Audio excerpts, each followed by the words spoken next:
ပြုတ်ကြမြန်မြဒီကားလေးကြတော့ကျွန်တော်တို့ Nissan Street 2010ဖြစ်မယ်ဗျာနော်အဲဒီကောင်ကကြတော့ကျွန်တော်တို့2010ဖြစ်မယ်ဒီဇယ်ဖြစ်မယ်ကျွန်တော်ဒီကောင်ခေါင်မီတန်းပါမယ်အရှိ 4 light လေးနဲ့ရှိမယ်ကားလေးကတော့မိုက်တယ်ပြီးရင် style line လေးနဲ့လာတယ် style line လေးကလည်းရမိုက်ခင်ဗျာနော် style line လေးကလှတယ်စတေချာဆေးလိုက်တော့ကျွန်တော်လှတယ်ခင်ဗျာနော်โอเคကားလေးကတော့မစိုးအဲ့ဆိုရင်ကျွန်တော်အတွင်ပိုင်းလေးကြည့်ပြန်မယ်ကဲအတွင်ပိုင်းကြတော့ဒီကောင်ကြတော့လေတာမဟုတ်ကျွန်တော်တို့ဒီကောင်ခြုံဝိုင်းပုံစံမျိုးနဲ့လာမယ်ဆရာကောင်တို့ချမ်းရှိမယ်စီကျွန်တော်တို့ဒီမှာတော့နည်းနည်းကျုပ်တွေနဲ့ပြဲနေတာပါညာရှိတယ်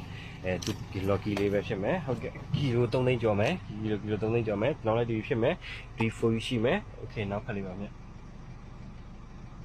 ကဲဟုတ်ကဲ့ကျွန်တော်အနောက်ဖက်လေးပြပေးတာနော်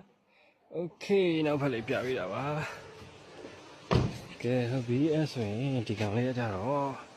နောက်ဖက်လေးပါနော်โอเคအဲ့ဆိုကျွန်တော်အောက်ပိုင်းနှစ်ပြရမယ်မြတ်နော်